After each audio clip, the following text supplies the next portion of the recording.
Hello everyone, welcome to my channel once again, and I hope that you understood the theory part of the composite construction of pre-stressed concrete.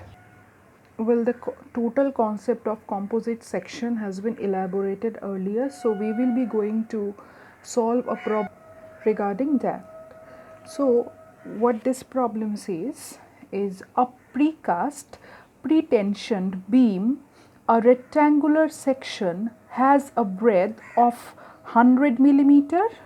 So this is that precast pre-tension beam of rectangular section, which the breadth of the section is 100 millimeter and the depth is 200 millimeter. The beam with an effective span of 5 meters. So suppose if we assume this to be the span, so from here the extension of this length will be that span is 5 meter, is pre-stressed by tendons with their centroids coinciding with the bottom kern. The initial force in tendon is 150 kilonewton. The loss of pre-stress may be assumed to be 15%. The beam is incorporated in a composite T-beam by casting a top flange of breadth 400 millimeter and thickness 40 millimeter. If the composite beams support a live load of 8 kilonewton per meter square, then calculate the resultant stresses developed in the precast and in situ cast concrete, assuming the pre-tensioned beam as unpropped and propped during the casting of slab. Assume the same modulus of elasticity for concrete in precast beam and in situ cast slab. So I will assume that you have gone through the theory video of this earlier session. So considering that, I will start this problem's solution. So this problem is to be solved by separating two concepts. Those are, one, we will consider that in one section this precast beam, this precast beam will be subjected to a moment due to this slab. This will be one category of solving this problem, and the another category will be considering this whole section as a composite section. So first we will solve the section properties of pre-tensioned beam. So first of all we will solve this beam, we will analysis this beam. So what is the area of this? B into D, the breadth is 100 and D is 200, and Z, the section modulus of this precast beam, will be B D square by 6. So it is B D square by 6. The initial pre-stressing force has given in the question is 150 kilonewton. Now the stresses due to this pre-stressing force will be 2 PA. Here it is force per area. So why it is 2 P by A? So let us come to this concept first. Well, if you observe the question, it has been given that the pre-stress, it is pre-stressed by tendons with their centroids coinciding with the bottom kern. So the situation will depict as in this manner. So here the section will look like this, where this is the H, this is the length, and this is a load. So the eccentricity will be here, E will be here H by 6, because in the question it is given that their centroids coinciding with the bottom kern. So the eccentricity will be H by 6. So what will be the initial stress? Due to axial stress, this will be its stress diagram, and due to pre-stressing force, the stress diagram will be such like this diagram. So by accumulating this equation, it will be P by A plus PE by Z. So P by, so here A is B, this is B into H, B into H. So this is the area, and in this case P into E will be H by 6, the eccentricity is H by 6, and the section modulus will be BH square by 6. So this H by 6 will be cancelled out, and the remaining part will leave here as a BH. So P by BH plus P by BH will give me 2P by BH. So B by H is represented as area. So here this concept of 2P by A comes by solving this concept. So now I think you can understand this equation, from which state of concept this equation is coming. So putting the value of force, which is here given as 150 kilonewton, 2 into 150 Newton divided by A, area is 20,000 millimeter square. So it has come to be 15 Newton per millimeter square at bottom and 0 at the top fiber respectively. So here then the effective pre-stress after losses. So the losses has given in the question as 15%.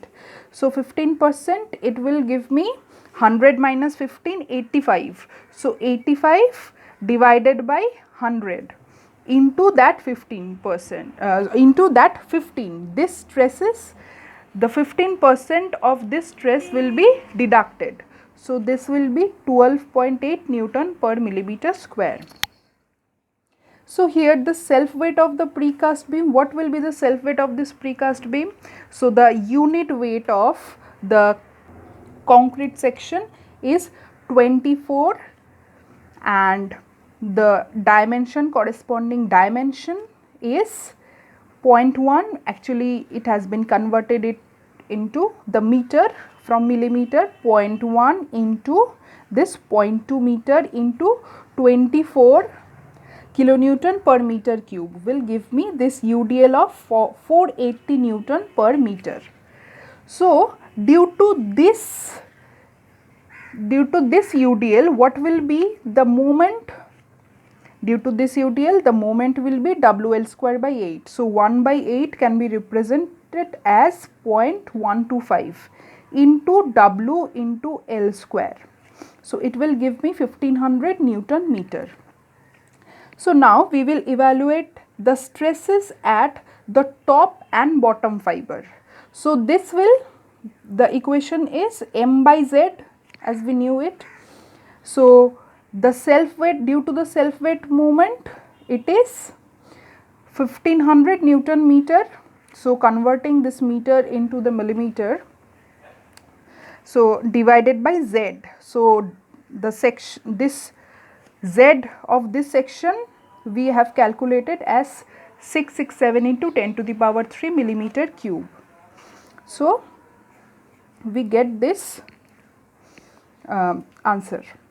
So next, the self weight of in situ cast slab. So now we will calculate this section's self weight. So what is the section here? It is 0.04 meter into 0.4 meter into the unit weight of concrete will give me the self weight of in situ cast slab. So the moment due to this cast slab onto this pre-stressed section will be WL square by 8. So the W is 384 into L square into 1 by 8 will be this. So the stress is due to this slab weight in the precast section will be M by Z. So the moment is 1200 Newton meter divided by Z. So this is the Z. So this is the stress due to this slab weight in the precast section. Now we have calculated the moment due to this eccentricity due to that slab which is projected to this pre-stressed beam. Now we will calculate this section as a composite section, that due to the composite action what will be the moment. So, the section properties of composite section: distance of the centroid from the top fiber. So, from the top fiber what will be the centroid of this section? We will calculate. So, the sectional property, the distance of the centroid from the top will be y bar equal to a1 plus y1 plus a2 into y2 divided by a1 plus a2. Sorry, it will be a1 into y1. So, a1, if we calculate this to be a1 and this to be a2. So, a1 into the height from the top is the centroidal distance of this section from the top fiber is 40 by 2 plus this section is 100 into 200 into what is the distance of this centroidal distance of this section from the top fiber is 40 plus this 200 by 2 divided by a1 plus a2.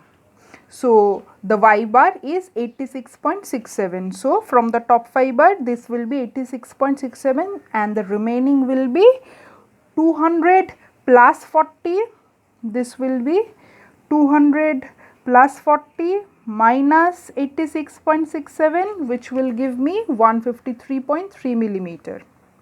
Now, we will calculate the moment of inertia of the section. So, it will be summation of BD cube by 12 plus AH square. So, the summation of this sections and this section. So, BD cube by 12 of this section will be represented as this B into D cube by 12 plus A which is B into D into the H square will be the centroidal distance of this section minus the centroidal distance of this total section square plus this section BD cube B into D cube by 12 into area of this section B into D into the centroidal distance of this section which is 40 plus 200 by 2. So, this portion minus the centroidal distance of this total section, which will give me 196.78 into 10 to the power 6 millimeter to the power 4. So, let us come to the original problem case. So, here they have just put the value of y bar as a whole number 87 and the second moment of area they have calculated it as 1948 into 10 to the power 5 millimeter to the power 4. Just there is a little bit of difference with the original calculation and the calculation which has been shown in the problem of the book. So, the sectional modulus will be I by y.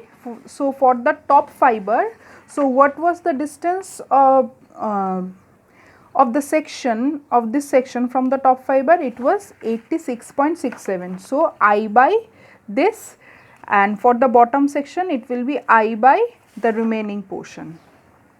So, this will give me these values. So, now we will calculate the live load on the composite section. So, here what will be the live load on the composite section? So, the live load is already given in the question 8 kilonewton per meter square. So, here the section is 400 millimeter into 40 millimeter. So, we will calculate this live load over this section per meter length. So, this will be 0.4 into per meter into that 8 kilonewton per meter square. So, it will give me 3200 Newton per meter. So, the maximum live load moment will be WL square by 8 again. So this is 1 by 8 into W into L square. So this will be 10,000 Newton meter. So what will be the live load stresses in the composite section? So this will be this moment, this will be M by I into YT. So this we have calculated earlier as ZT. So we can write it as M by ZT and we can write this as M by ZB. So this is M by ZT and this will be M by ZB. So at the top it will be compression and at the bottom it will be tension. Now if the pre-tensioned beam is propped, the self weight of the slab acts on the composite section. So now by the concept we know that if in the case of unpropped condition, well, the prefabricated units are made strong enough to support the dead load of the wet concrete and any constructional live load and any load due to accidental form work. So in that case, so in the case of unpropped method, the stress due to cast in situ slab will not be considered, but in the case of propped method, the fabricated unit remains supported on the props even during the laying as well as the curing of cast in situ concrete.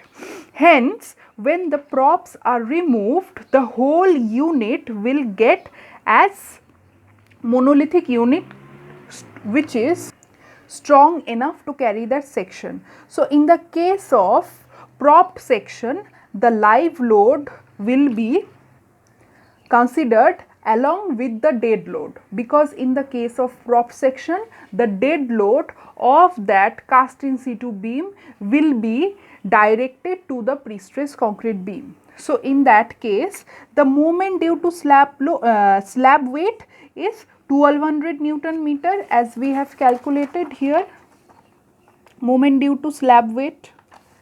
So the stresses due to this moment in composite section will be this M by ZT and for bottom will be M by ZB. So the corresponding stresses due to that dead load for the case of propped section we have calculated. So now we will look over the stress diagram of this section, corresponding section.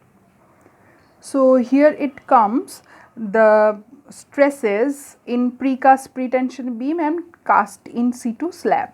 So as you can see, in the case of unpropped section, so this section will be not considered as a monolithic section. So due to that, this sections, this distance has been considered as a separate form. So here it is 200.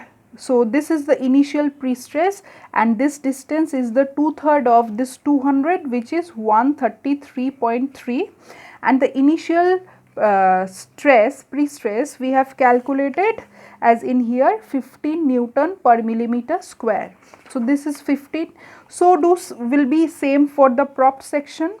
Okay, but for the prop section, as you can see, this section is considered as a total composite section, as a monolithical unit. So that is why the centroidal distance has been considered along with considering this cast in situ slab with this pre-stress prefabricated cast beam. But the initial pre-stress will be similar for these two cases. So the effective pre-stress mean the stresses after the loss. So what was the stress after the loss? It was 12.8 Newton per millimeter square. So here it is the 12.8 Newton per millimeter square effective pre-stress for this both categories. Now the self weight stress for the beam, which is we have calculated here 2.25 Newton per millimeter square. So this is due to the section for the pretension beam. So for the pretension, due to this pretension beam, the stress will be similar for unpropped and propped. So this is similar. Now the self weight stress onto the slab. So now, just because this is unpropped section, the stress of this cast in situ is coming into this pre-stress beam, which we have calculated here. The stresses due to slab weight in the precast section is 1.8 Newton per millimeter square. So in this case, this is 1.8 and 1.8. But in the case of unpropped section, as you can see, this is not the similar case. Why? Because we have considered this as a total monolithic section. So we had to calculate this in a similar way, which was this at the top 0.53, here it is 0.53, and at the bottom it is 0.94. And so now, in order to calculate this portion, which is 0.28, how do we calculate this? We will calculate this by the moment, which was 1200 Newton meter, that is moment due to slab weight, divided by the moment, second moment of inertia. We have calculated here 1948 into 10 to the power 5. This is due to the section properties of composite section. So this m by I, in this will be divided by y. So here y will go up to this, and that y will be this 87 minus 40. So this will give me 0.28. Now in the case of live load stress calculation, it will be similar as we have already calculated here. Live load stresses in composite section, it will be at the top section, it will be 4.45, and for the bottom it will be 7.85. 4.45 and 7.85 for the both. So similarly, we will calculate this section as m by y into y, which that m was this, the maximum live load moment, which was 10,000 Newton meter. So this is 10 to the power 7 divided by I into y. This is 87 minus 40. So this will be similar for both the cases. Now the resultant stress. What will be the resultant stress? The resultant stress, let's calculate for this section. So at this top section there is only 4.45. So it will remain 4.45 over this case similarly. And in this case, so it is, so this portion will be represented as due to this stress 2.4, and the rest of the additional stresses which is coming due to the self weight of the stress for beam and the self weight for self weight stress for the slab, which is 2.25 plus 1.8, which will be 4.05. So this total load will be represented as 2.4 plus this 2. So now let's calculate this bottom portion, which is 12.8 minus 2.25 minus 1.8 minus 7.85, which is 0.9. So it will be 0.9. And now in the case of propped section, in this section it is 4.45 and 0.53. The summation of this two number will give me 4.98. So the resultant stress at this section will be 4.98. And similarly in this case, what will be the scenario? It will be 2.4 plus 0.28. This is due to the self weight of slab and live load stress. So this will 2.4 plus 0.28 will be 2.68. So this is representing that section, and the remaining part, which is self weight stress due to the beam, which will be 2.25. So now in the bottom portion, the stresses will be 12.8 minus 2.25 minus 0.94 minus 7.85. It will be 1.76. So in this manner we will calculate the sections. In this manner we will evaluate the stresses of this section in the case of unpropped and propped, and don't forget to elaborate this diagram in your exam copy. This is very important. So thank you for watching this video.